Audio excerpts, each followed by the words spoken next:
জানালা খুলে দাও এবার, মনোমিতা তোমার আমার সবার মনেরই কথা বলে, ভালোবাসা জাগায় সবার হৃদয়ে, মনোমিতা তোমার। নমস্কার মিতারা, কেমন আছো তোমরা সবাই?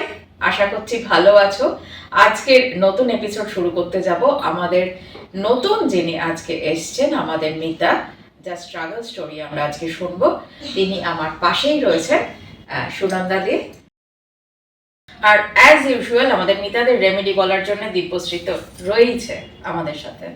তো আজকে আমাদের নতুন এপিসোডে সরাসরি চলে যাব আমি সুনন্দাদির কাছে। তোমার যে লাইফে স্ট্রাগল, অবশ্যই স্ট্রাগলে যাওয়ার আগে আমি এটা জানতে চাইবো, বলো তুমি মনোমিতা কেমন লাগছে দেখছো, তোমার ফিডব্যাক কি, তুমি আমাদেরও জানাও, আমাদের মিতারাও শোনো। ফিডব্যাক বলতে মানে আমার তো ভীষণই ভালো লাগছে। আমি মনোমিতার সবকটা এপিসোডই দেখেছি। সেখানে কি হচ্ছে জানো তো, এখানে এসে আমি কটা প্রবলেমস এর কথা বলবো। জীবনে তো অনেক রকম প্রবলেমস আছে, তার মধ্যে বেশ অনেকগুলো প্রবলেমস এর মানে সমাধানটা আমি দিদির থেকে পেয়ে গেছি, কিন্তু ওই সকলের এপিসোডগুলো শুনে। আর দিদি এত সুন্দর সমাধানটা করে দিচ্ছেন, খুব ইজি প্রসেসে, যেটা করতে কোনো রকম সমস্যা হয় না। হ্যাঁ, ঠিক। তো আর এখন বর্তমানে আমার সময়টা মনে হয় যেন একটু খারাপ যাচ্ছে। এমনিতে তো শরীরের নানান রকম রোগ আছে, সেটা এখন সকলেরই আছে। তা আমার একটু বেশি মানে বয়স আন্দাজে বেশি আছে, কারণ আমার খুব ছোট বয়স থেকে সুগারটা ধরেছে এবং খুব হাই সুগার, তা প্রেশার আছে, কোলেস্টেরল আছে, হাঁটু ব্যথা, রিসেন্ট হাঁটুতে বলছেন ডাক্তাররা হাড় বেড়েছে, এরকম মানে অজস্র সমস্যা। শুধু আমার না, আমার সাথে আমার হাজব্যান্ডেরও, যার জন্যে মাসিক একটা বিশাল খরচা রাখতে হয় ওই ওষুধের জন্য, ডাক্তার এবং ওষুধের যা দাম। হ্যাঁ, এবার তার জন্য তো ইনকাম করতে হয়।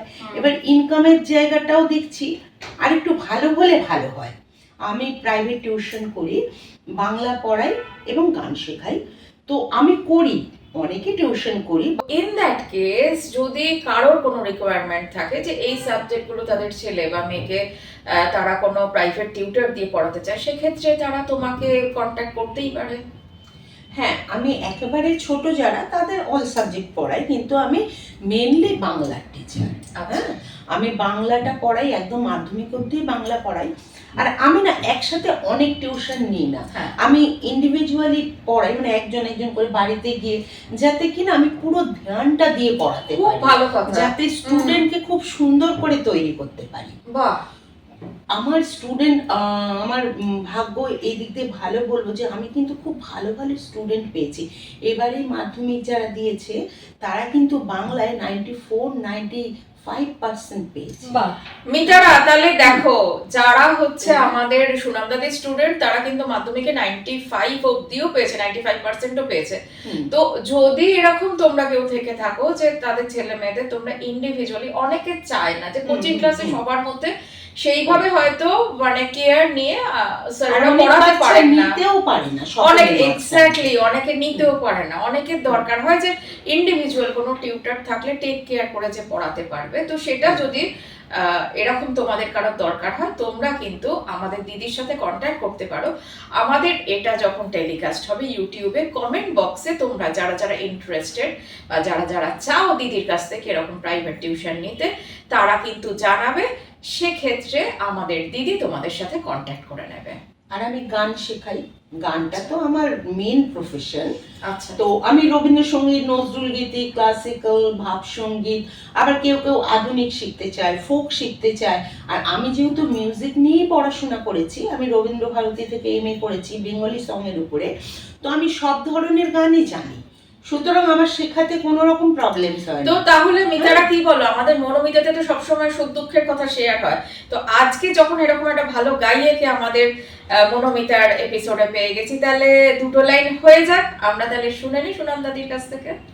চলার জীবনে থেমে যাওয়াই মরণ, ভেবে নাও তুমি কাকে করবে বরণ। চলার জীবনে থেমে যাওয়াই মরণ, ভেবে নেই কাকে করবে বরণ। যত স্বপ্ন আছে দেখো আখিতে তোমার, তাকে সত্যি করো তবে হবে যে মহান। আগামী দিনের আলো দু চোখে রেখে নাও, আধার ঘুচিয়ে দাও ভোলো অভিমান, তোলো ছিন্ন বিনা বাঁধো নতুন তারে, ভরে দাও সুর গাও জীবনেরই জয়গান, তোলো ছিন্ন বিনা। চলার নামই জীবন, এটা তো আমরা সবাই জানি, কিন্তু কোন পরিস্থিতি আজকে আমাদের চারপাশে রয়েছে, যে জায়গা থেকে আমরা চলছি বা চলতে গিয়ে হোঁচট খাচ্ছি, সেটাও তো দেখার বিষয়। তো সেই জায়গা থেকে আজকে আমাদের যে মিতা, আমাদের দিদির যে সুনাম দাদির চলার পথে অনেক বাধা বিপত্তি, অনেক রকম কিছু শারীরিক সমস্যা, অনেক রকম কিছু ফেস করতে হচ্ছে। তো সেই জায়গা থেকে আমি চলে যাব আমাদের দিব্যশ্রীর কাছে, যে এটা জানতে চাইবো যে কি কোন রোগের কারণে বা এটা হতে পারে, বা এর রেমেডি কি হতে পারে। প্রথম কথা বলি যে উনি তো ভালো গায়িকা, ভালো গান শেখান নিশ্চয়ই, এবং প্রথম কথা উনি বাংলা পড়ান, কালচারাল একটা মানুষ। একটা নর্মাল কথা বলছি, এটা স্বাভাবিক কথা, সেটা হচ্ছে যে গান, এই গান কিন্তু একটা মেডিটেশন, একটা হিলিং এনার্জি। আমরা যখন মেডিটেশন করাই তখন কিন্তু আমরা একটা কিছু হার্টজের মিউজিক আমরা কিন্তু দিই ব্যাকগ্রাউন্ডে। এটা দেওয়ার মাধ্যমে কিন্তু শরীরের বিভিন্ন চক্রের ওপর এফেক্ট হয়। যারা গান করেন, এখানে আমি অন এয়ার আমি সমস্ত গায়িকাদেরকেও মিন করে বলছি, প্লাস আমরা সাধারণ মানুষরাও তো গান করি। হ্যাঁ, এই গান কিন্তু, সঙ্গীত কিন্তু, এই নাদ কিন্তু আমাদের শরীরের মধ্যে যে ভাইব্রেশনটা ক্রিয়েট করে, এর মাধ্যমে কিন্তু আমরা অনেক অসুবিধাকে উপেক্ষা করতে পারি।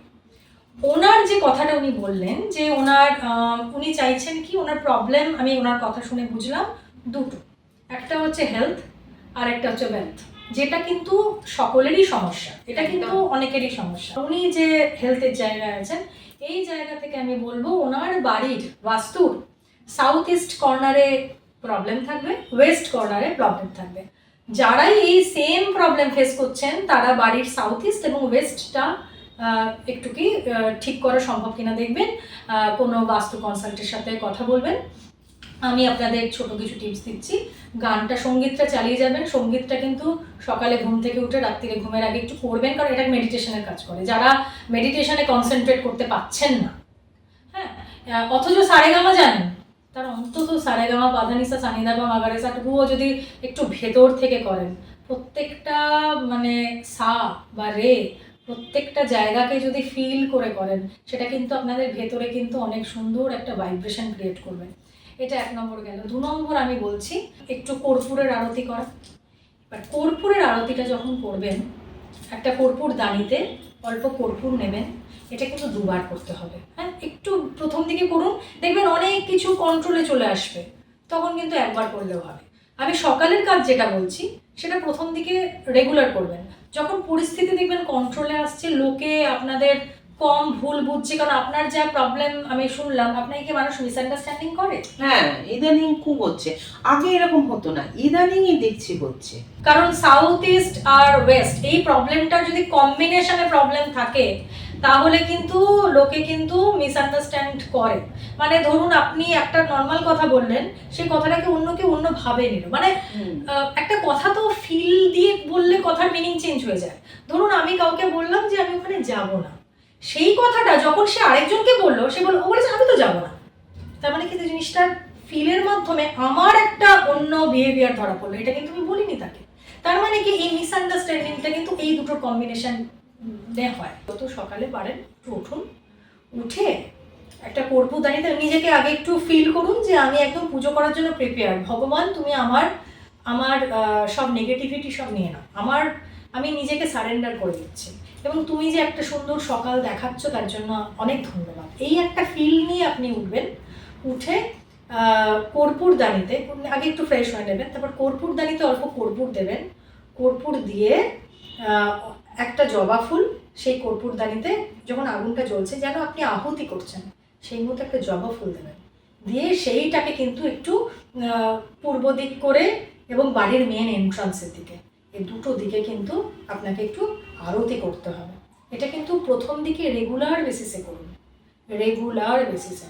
যখন দেখবেন এই মিসআন্ডারস্ট্যান্ডিংয়ের জায়গাটা কমছে, লোকে কেউ বলছে যে জানিস তো আমি তোকে এরকম ভুল বুঝতাম, এটা আমার ভুল হয়েছিল, এরকম যখন আপনি প্রমাণ পাবেন তখন ওটাকে আপনি কম বা গ্যাপ দিতে পারেন। কিন্তু এটা কিন্তু বরাবরের জন্য খুবই ভালো জিনিস। এটা গেল সকালে। আর সন্ধেবেলা বা রাত্রের কথা বলছি, যখন আপনি সময় পাবেন, সন্ধে মানেই যে আপনি বাইরে আছেন মানে ওই সময় বাড়ি ফিরে আসতে হবে তা বলছি না, যখন সময় পাবেন। কেন বলছি, পেছনে কাজ রেখে এইসব কাজ করলে না কনসেন্ট্রেশন ব্রেক হয়। আপনি একটা কাজ করছেন, আপনি একটা স্পিরিচুয়াল কাজ করছেন, অথচ আপনার মাথায় আছে ওই সময় ওকে এটা দিতে হবে, এই সময় এ বেল বাজাবে, ওই সময় এরকম করলে কিন্তু আপনি কাজ সেরে নিন না, কোনো অসুবিধা নেই, সব কাজ সেরে নিন। সেরে নিয়ে পুরো যখন আপনি 100% ফোকাস করতে পারবেন, কারণ উদ্দেশ্যটা থেকে কিন্তু আপনি ঘুরে যাচ্ছেন। উদ্দেশ্যটা কিন্তু আমার ঈশ্বরকে বা একটা সুপার একটা একে এনার্জিকে নিজের সাথে লিঙ্ক করানো। তো সেইটা যখন মনে করবেন যে হ্যাঁ আমার কোনো কাজ নেই এখন, তখন আপনি ফোন টোন একটু সাইলেন্ট করে দেবেন। ফোন বাজলে কিন্তু তখন সেটার দিকেই মনটা যাবে। করে দিয়ে রাত্রিরে করবেন কি, আবার অল্প কর্পূর ধরাবেন, বেশি না, অল্প কর্পূর, অল্প কর্পূর দেবেন, তাতে একটু সর্ষে দেবেন, অল্প সাদা সর্ষে, অল্প একটু সর্ষে দেবেন। সর্ষেগুলো যেন ফাটে, যদি দেখেন সর্ষে ফাটছে না, রেগুলার করে যেতে হবে যতদিন না সর্ষে ফাটছে। যখন দেখবেন সর্ষে ফাটছে তখন থেকে সর্ষেটাকে সরাতে পারেন। তারপর তার মধ্যে অল্প অশ্বগন্ধার মূল, অশ্বগন্ধার মূল কিন্তু আপনি গাছের মূলের দোকানে পেয়ে যাবেন। অশ্বগন্ধার মূলটা কিনে না দেখে টুকরো করে নেবেন, একটা অশ্বগন্ধার মূল থেকে অন্তত 10-12টা টুকরো করে নেবেন, আবার 10 দিন চলে যাবে। ওটা একটু ভেজা কাপড়ে পিছিয়ে রাখলে কিন্তু ওই মূলটা অনেকদিন ঠিক থাকে। ওদের একটু অশ্বগন্ধার মূল দেবেন, ঠিক আছে? অশ্বগন্ধার মূল দেবেন, দিয়ে সেটাকে একটু আরতি করবেন। সেটার কিন্তু কোনো জায়গা নেই, সেটা ঘরের চারদিকে বা বাড়ির একটু চারদিকে ঘুরিয়ে দেবেন, দিয়ে সেটাকে বন্ধ করবেন। নাম্বার 3 হচ্ছে স্নান যখন করবেন, স্নানের সময় স্নানের জলে আপনি দশকর্মা ভাণ্ডার থেকে সর্বৌষধি এবং মহৌষধি দুটো প্যাকেট কিনে রাখবেন। সর্বৌষধি মহৌষধিকে মিক্সড করে নেবেন। এবার স্নানের জলে, লাস্টের জলে দরকার হলে, এখন তো আমরা সবাই শাওয়ারে চান করি, লাস্টের জলটা একটু মগে নেবেন, 1 চিমটে ওই সর্বৌষধি মহৌষধির মিক্সটা 1 চিমটে জলে দেবেন, দিয়ে স্নান করে নেবেন। তারপরে একটু জল ঢেলে নেবেন, কারণ মাথার মধ্যে কিছু গুঁড়ো থাকলে আপনাদের অসুবিধা হতে পারে, তারপর জল ঢেলে নেবেন। কিন্তু যখন সর্বৌষধি মহৌষধির গুঁড়োটা মাথায় ঢালবেন তখন ফিল করবেন যেন আপনি ভেতর থেকে সব টক্সিন, সব নেগেটিভ যেন কালো করে বেরিয়ে চলে যাচ্ছে। এই ফিলটা কিন্তু আপনাদের দরকার। যারা ফিল দিয়ে করবেন তারা কিন্তু খুব সামান্য জিনিসে অনেক ফল পেয়ে যাবেন। আর যারা ফিল না দিয়ে করবেন তারা কিন্তু অনেক বড় বড় দামি দামি জিনিস দিয়ে করেও কিন্তু ফল পাবে না, কারণ ভেতরটাকে আপনাকে, এটা ভেতরের সাথে ব্যাপার, এটা কিন্তু বাইরের বডিলি ব্যাপার নয়, ইনার ইউ, আপনার ভেতরে যে আপনি আছেন তার ব্যাপার। তো এইটা একটু করতে থাকুন, দেখবেন এই যে প্রবলেমগুলোর কথা উনি বলছেন সেই জায়গাটা কিন্তু উনি অনেকটা দেখবেন যে অনেকটা নিজের ভেতর থেকে অনেকটা ফ্রি হতে পারবেন, অনেকটা পরিস্থিতি কন্ট্রোলে চলে আসবে। রেমেডি তো আমরা শুনে নিলাম অনেকই। এবার আমি একটা ছোট্ট কথা বলি, সেটা হচ্ছে যে খুব সিম্পল কথা, সেটা আর কিছুই নয়। গান যারা শুনতে ভালোবাসে, এর থেকে ভালো রেমেডি আর কিছু হয় না। মন ভালো করতে গান শোনো, যখনই মন খারাপ হবে, যে কোনো পরিস্থিতিতে যে কোনো ধরনের গান করতে পারি না, যখন আমরা করলাম, কিন্তু যখন করলাম না তখন শুনলাম। যার যেমন ইচ্ছে, যার যেটা শুনতে ভালো লাগে সেই গানটা শুনুন, একদম মাথাটাকে হালকা করে দিন, মনটাকে হালকা করে দিন। আমি তো নিজেই কাজটা করি, ওই জন্য আমি একদম নিজের মনের ভেতর থেকে এই কথাটা আমার মিতাদের সাথে এইগুলো যখন শুনবেন, মিউজিক থেরাপিটা যখন নেবেন বা গান যখন শুনবেন, নিজের প্রবলেমের কথা ভাববেন না, একদম ভুলে যেতে হবে। ঠিক বলেছে, একদমই ভুলে যেতে হবে। কি হয়েছে তোর, যা হয়েছে হোক, পেছনে পড়ে থাকা। আমি তো নিজের মনটাকে, আগে নিজেকে ভালোবাসো তবে না আশপাশটাকে ভালো রাখতে পারবে। তাই নিজেকে ভালোবাসতে গেলে মনটাকে আগে ভালো রাখতে হবে, খুশি রাখতে হবে, এবং গানও শুনে যেতে হবে তোমাকে।